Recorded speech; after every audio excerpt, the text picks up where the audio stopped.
Welcome, everyone, to Awesome Truth, a wrestling book club. I'm your host, Steve Zamino, and with me, as always, is my co host, Walt Schwenk. Hey, Walters. Hello, Steven. How's it going? My friend, it is going very well. We are back on Awesome Truth, and today, Walt, we're going to the cinema. To the cinema of almost 20 years ago, but the cinema nonetheless. This is a movie, Walt, that I think we were texting about it, and we were both very surprised that we have never actually done this before because we've done so many things, including Roddy Piper in They Live and No Holds Barred and other dumber movies. And at a certain point, we're like, why have we not talked about The Wrestler?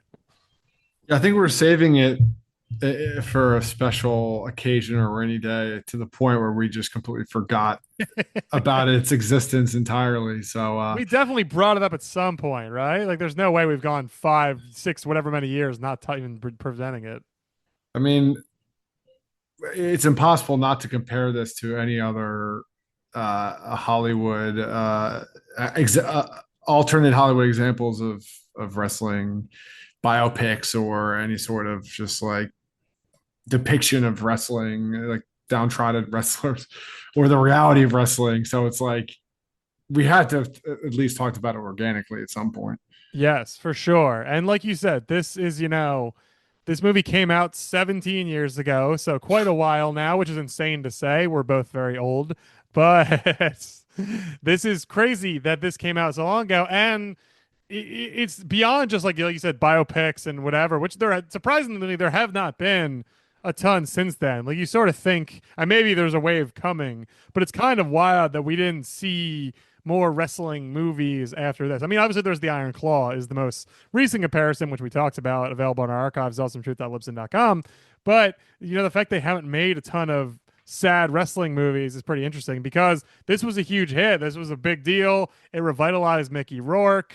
It made $47 million on a $6 million budget, so it made a ton of money, and it really kicked off. I would argue so much that came after it in terms of, and then we talked about this, you and I recently off mic, just the whole pocket industry of wrestling stories, wrestling nostalgia. Those things were always there, but I think this really opened a lot of people's eyes, at least in the mainstream, to the idea of like the downtrodden, broken down former wrestler. Yeah, I feel like we are so desensitized to this story now because of Iron Claw, because of Dark Side of the Ring, because of countless podcasts. It was it was weird revisiting this because this felt so not novel, but you forget how interesting this was at the time because this effectively was.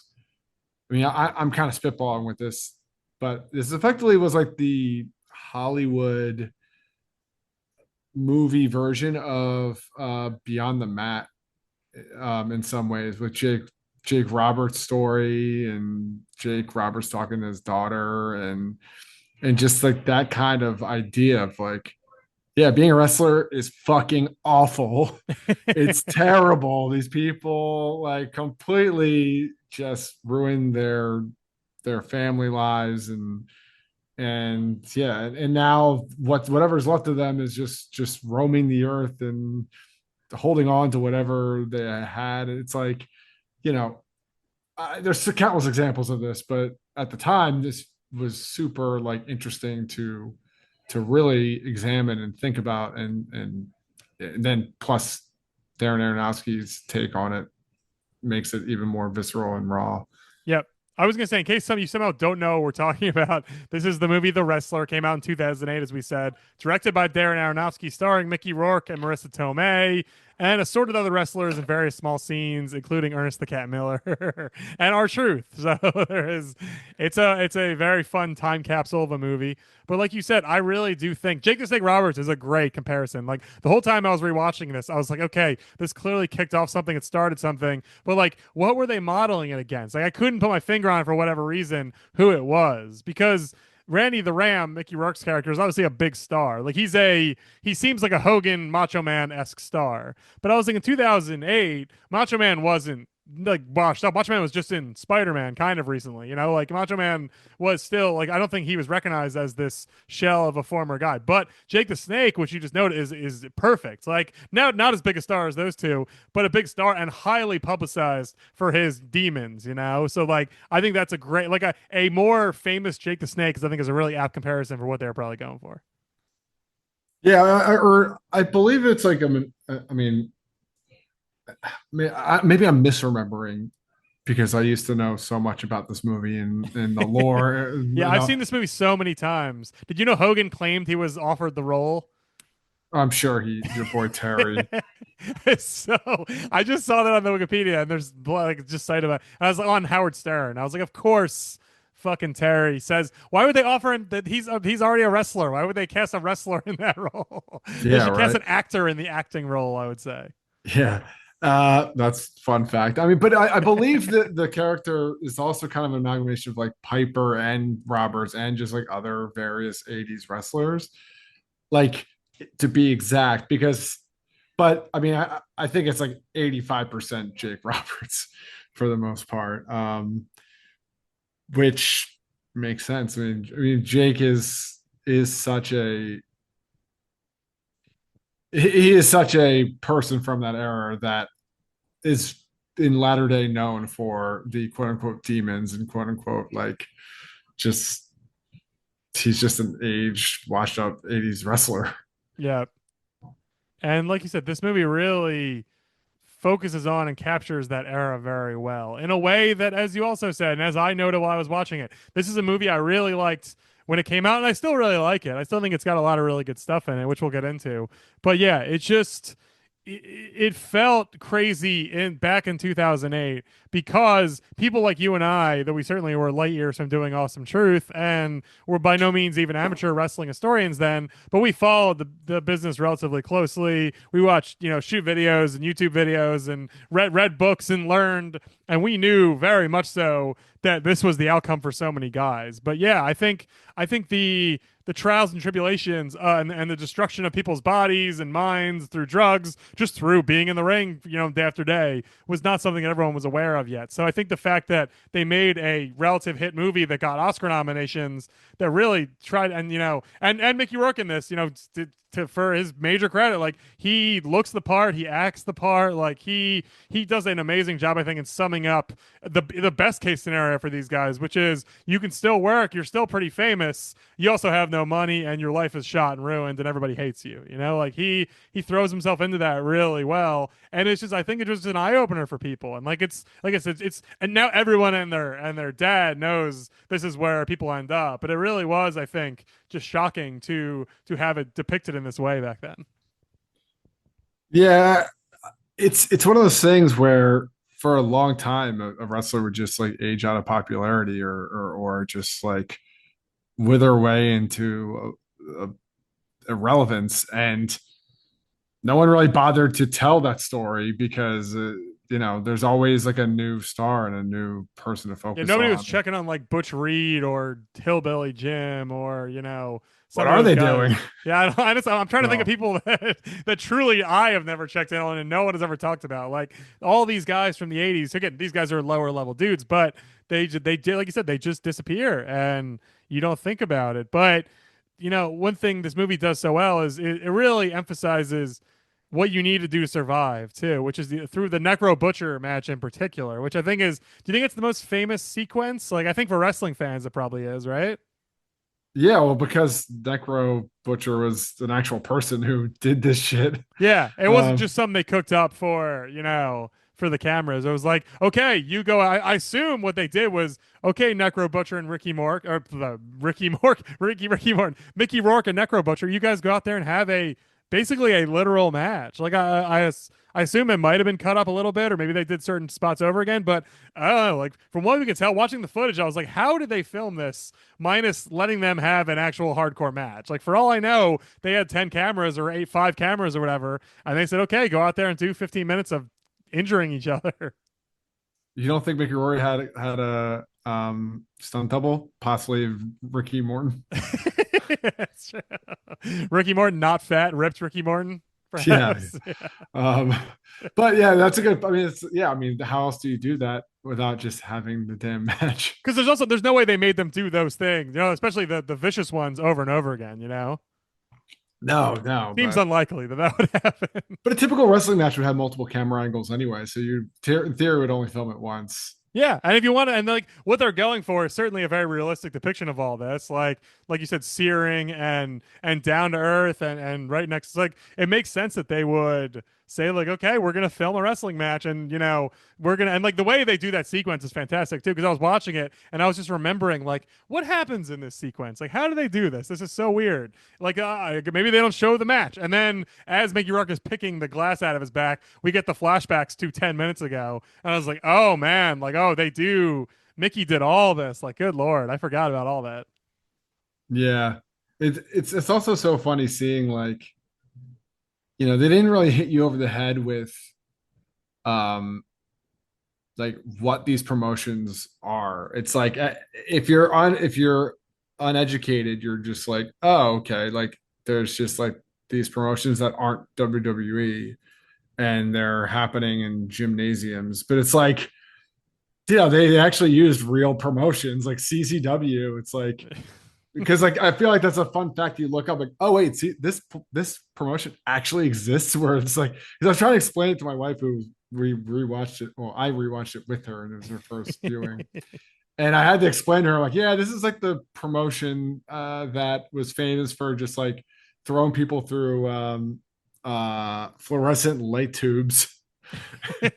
It's like no, it's a real thing. This place exists and they made a lot of money doing this style of wrestling I all the hope she was like, time. why did people want that? And you're like, well, I don't even really know the answer to that. Like I kind of know, but It's like also a really good question. 13-year-old me was like super into it, but like 39-year-old me is like, oh, this Yeah, is too much. these poor humans. Like, why are they I doing I that? want work rates. I want Yeah, sorry. If anything, I want your knees to give out eventually, but I don't want you to pick glass out of your back. yeah, right. Where's the skill in that? Um, so I thought No, that was a fun.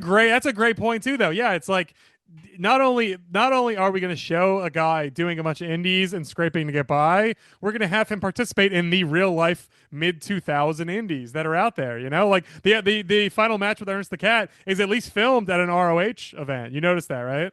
Oh yeah.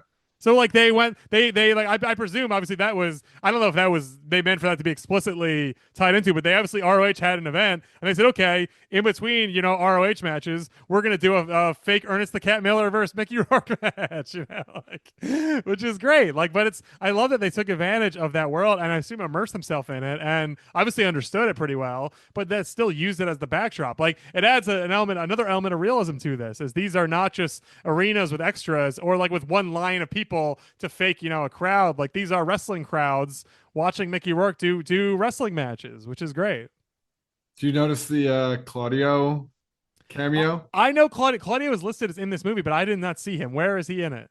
He's shown for like literally 3 seconds, and he's just like putting his boots on in the background of the ROH show. But like he's Oh, there. I noticed. I'm like, interesting. oh my god. Does he have more hair? Yeah, he has hair. Okay. Oh, Maybe that's why I didn't catch him right away. A famous bald man.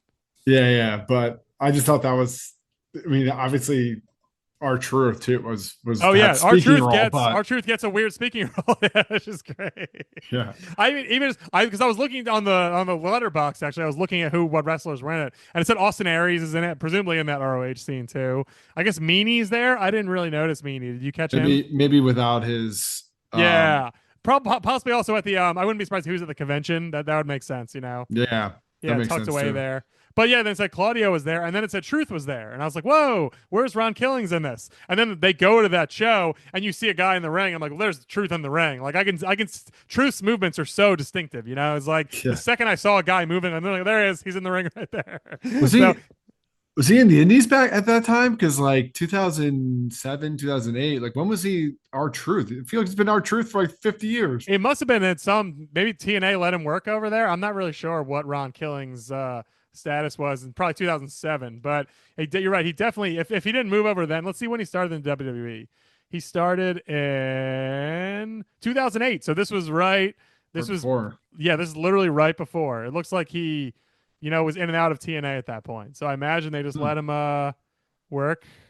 Or it Wow. needs, yeah, they let him work and they let him be in the wrestler. I was gonna say, I'm like, I don't think anyone in WWE was associated with this movie for obvious reasons. No, I don't believe so. Well, I mean, we can talk about that too because I'm very intrigued to hear because you were watching WWE around this point.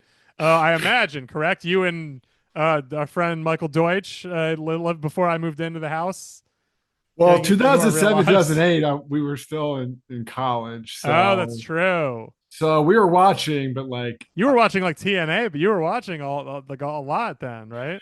you make this sound like it's like this badge of honor, but when I hear it out of your mouth, it sounds more Well, like a shameful act. Yeah, you were watching TNA in 2007, right? It's well, like, again, if whoa, Michael, whoa, if whoa. Deutsch was on here, he would wear it as a badge of honor. So in that sense, I'm paying tribute to him. That's true. Respected TNA watcher of the mid 2000s, proud TNA watcher. Yeah, main event mafia, Michael Deutsch. Uh, but yeah, I mean, I'm sure I was keeping up at least a little, a good enough more than now, I would say. Were you watching to the point where you saw the collaboration here with WWE around Jericho? Do you remember this? Yeah, because that was around. That was the same. Oh wow, that was the same WrestleMania as Michael's Taker It one. was 25. Yeah, so I was definitely watching a little bit. We definitely saw the lead up and that WrestleMania with Michael Torch specifically. So Yeah. yeah. Because and if anyone listening remembers this, that apparently I'm looking to wiki for the specifics on here, but I remembered in my head that Mickey Rourke was supposed to be at WrestleMania.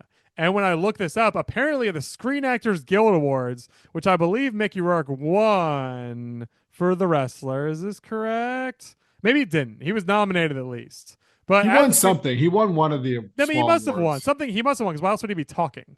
Now I want to look up if he won.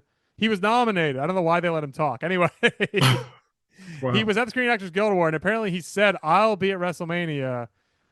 And he's mentioned Chris Jericho apparently. Hmm. So, and Mickey Rourke also seems like a psychopath. I will add that. We can talk more about his performance in this movie and how his actual real life. But he apparently claimed he'd be facing Chris Jericho, and then they had a confrontation on Larry King Live.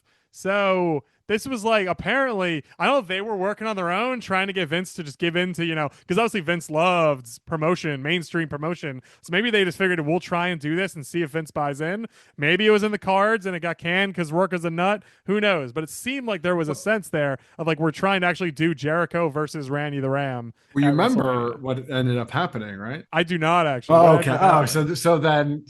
so it was in the cards, but at some point either Rourke pulled out or like his agent made him pull out from actually being in the ring. And Oh, but he was still instead, there. well, so what they ended up doing was they did Snuka Piper Steamboat versus Jericho in like a Legends gauntlet. So like the Legends were Rourke's like Oh. proxy. Was Rourke involved in the build up to that? Like, or was it just sort of like, He showed up at WrestleMania and like punched out Jericho after but did the Jericho beat him. legends, like, was it like well, I can't wrestle, but I'm going to get some legends to do it? Or what the legends just show up on their own? Well, the Legends kind of like stood up to Jericho because Jericho was like, He was being mean to old people. yeah, exactly. But Uh, then like the big shocker was like Steamboat actually was really good at wrestling still and was oh, so he this rings yeah. major bells now. So So he Steamboat put did great. Steamboat like that to the point where they had a rematch the next month and it was just Steamboat versus Jericho and they put on like a 4-star match or three like a not it was a memorable match because this guy's old and was like doing like cross bodies and stuff. Yeah, So that's great. And then okay, now I'm looking. So then Rourke came out of the end and punched Jericho. correct, because Rourke is a boxer by trade, Sure, of course. sort of, I guess. Yeah, kind of by trade, by hobby at least. Well, wasn't he? He was professional, wasn't I think he was, yes, which is why I think his face is all beat up. Because he? Oh, he used to be, if you know Ricky Rourke from the 80s, you probably have never seen a Mickey Rourke movie, I would imagine, I from the haven't. pre-wrestler era. He used to be like pretty, and that was like his whole thing. But then he became a boxer and then got his Yeah, then face bashed in. he was pretty, but he was a huge asshole, like a giant asshole.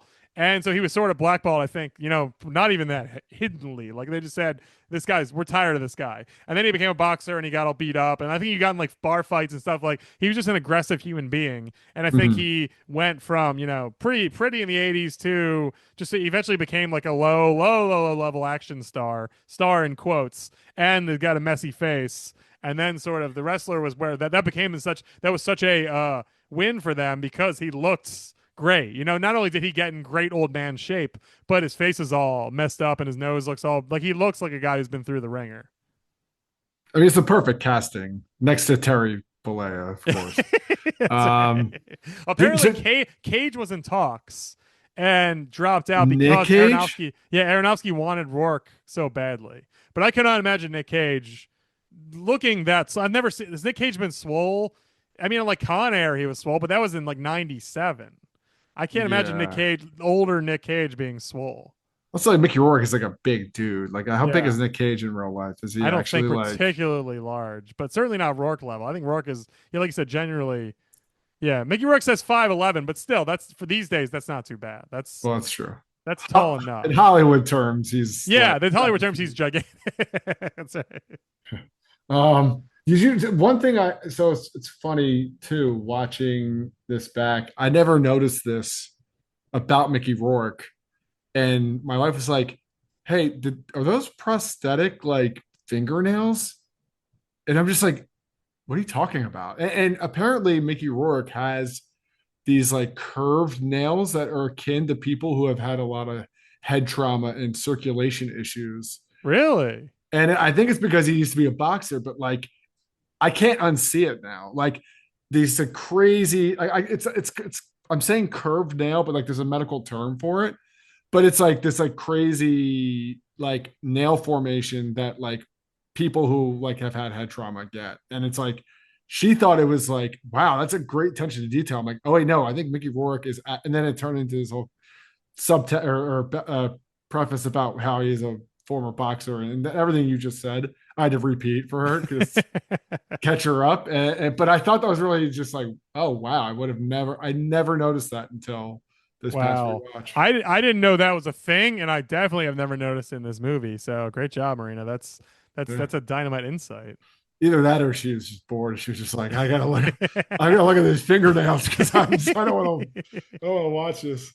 So she was, but was she just like, this is just not my cup of tea? Like, I just don't care about, this story? Or what was her general consensus? You know, she said something that I thought was actually pretty like I take for granted the fact that I kind of understand why someone who like a Mickey Rourke or like Randy the Ram would be into wrestling. Like we've read Ring of Hell, and you just like reading people's bios and backstories. There's just like a level of crazy of like, yeah, of course I'm gonna just like destroy my body to be a wrestler, and maybe I'll make it big, but I just want to make like 100 people happy every night.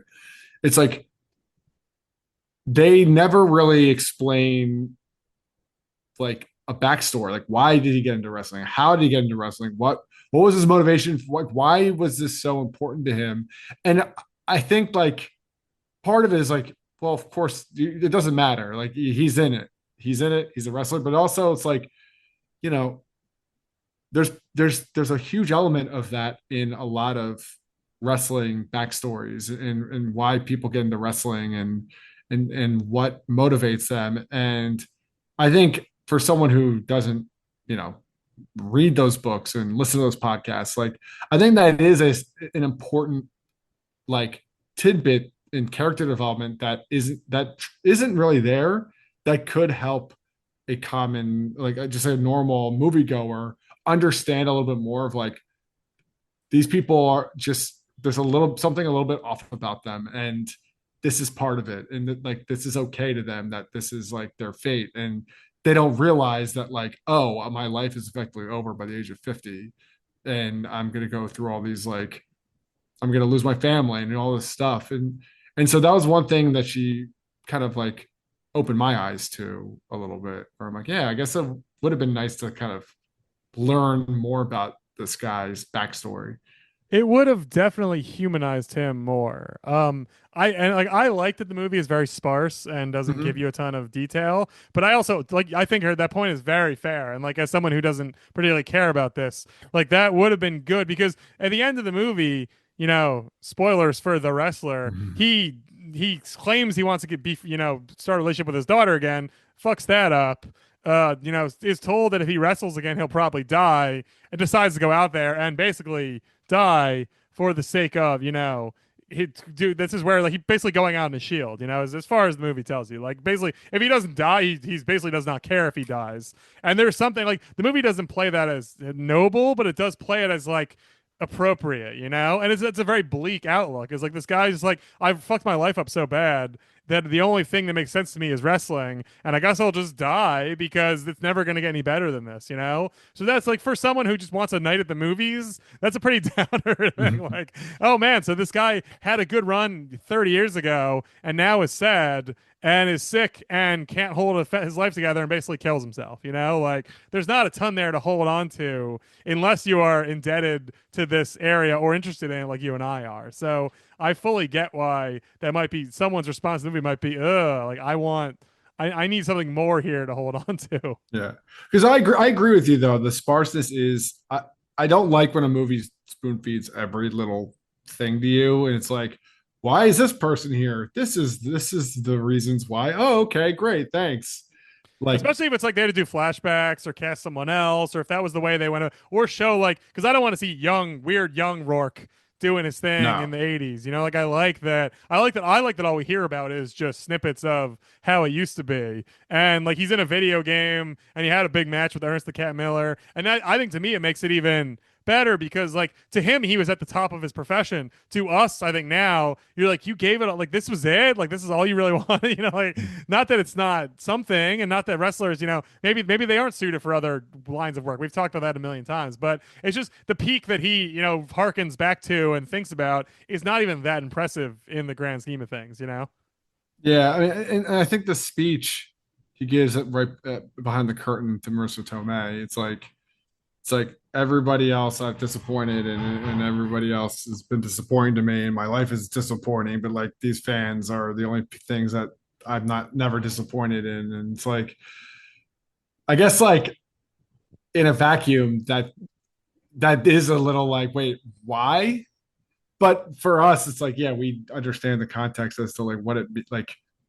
We've heard countless wrestlers talk about the high of being in front of a crowd, and what that means, and like why they would do this in front of 20 people or 20,000. And so, you know, so that, watching with someone who th- those lines don't connect automatically was a little bit like, okay, yeah, that maybe that is a blind spot potentially. But Yeah.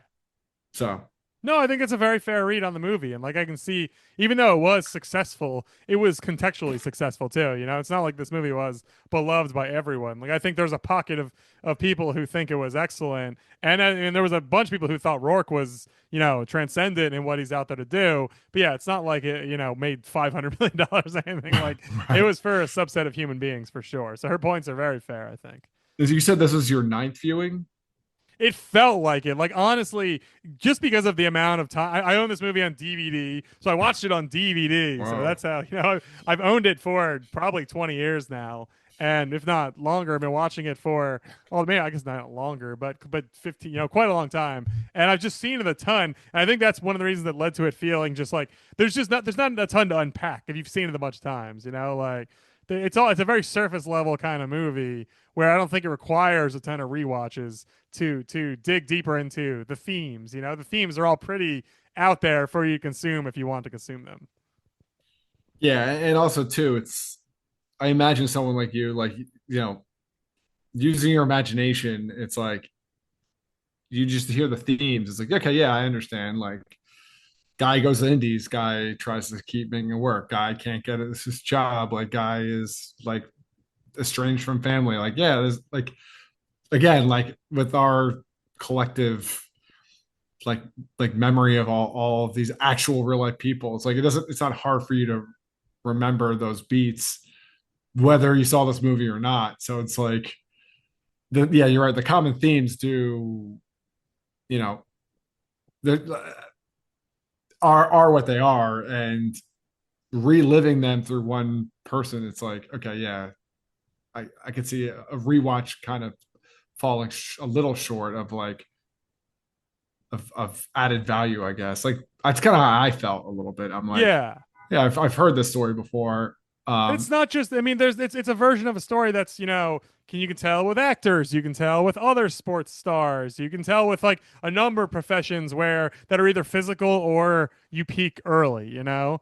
Like if you're in any of those fields, which I'm sure is why Rourke, as both a boxer and an actor and a guy who peaked early, can relate very strongly to all these things, right? Like your career is over and you're 30, 35, and you're like, what do I do now? Like, especially if you have no other skills. In his case, you just keep going. And like, but I was like, the thing that I like about this, and like I said, which is the thing I could easily see turning other people off, those movies usually end with like a redemption element, or like, well, I didn't, I was down on my luck, but now I'm back. And like, and there's a version of this where he becomes like, he works for WWE, like right. he becomes an agent or whatever. And he's like, he goes into creative and everyone's like, oh, you found work in the corporate structure of your profession, like good Yeah. for you, Mickey. Good for you, Randy. But in this movie, he dies, and so you're like, well, that's a version that I find interesting. But yeah, it's not. There's the other tellings of this kind of tale where a guy goes through hardships and comes out the other end.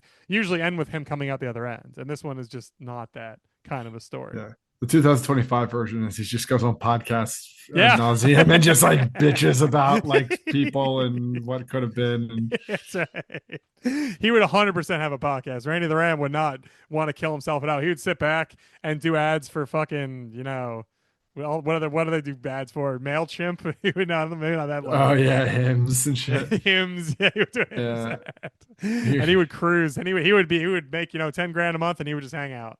he just talk about his love for 80s music and old matches.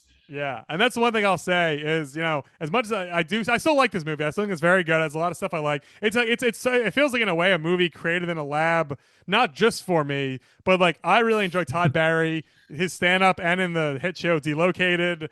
And there's a Bruce Springsteen song over the end credits. It's about pro wrestling. Like there's just some Marissa Tomei is in it, and like there's a lot of things that I'm like, this is so targeted at me in a very specific way. There's no way I couldn't dislike this movie. It's just so, and I'm sure a lot of people feel that way too. Like it's not, but it's just those elements are all things that would perk my interest on their own, and they're all mushed together in this one movie. So it's like I can't objectively tell you I do not like this movie, or even that I like it that much less than I did in 2008. Like it's still got a ton of stuff that I think is great. Yeah, this wow, you really put it that way. This movie really was made for you, comma, probably me too. Other 40-year-old white guys probably. From New Jersey. Yeah, from New Jersey. A lot of it's filmed in New Jersey too, North Jersey, but still. So Yeah. Um, do you know about Rourke and Tomei though? That's one thing I want to say before we wrap up here. were they a thing? No, extremely not. Mickey Rourke was a big time. This is all things I've heard. It's cited sources, but I don't think this Rourke or Aronofsky's come out and said all these things super out loud. But apparently Rourke was he's a very difficult person to work with, and apparently a lot of time on set, Aronofsky was like yelling at him and berating him, like treating him like a downtrodden Randy type character in real life to get like a response out of him. Mickey would like refuse to come on set. Like he just was going through all these histrionics and bullshit and making things very difficult.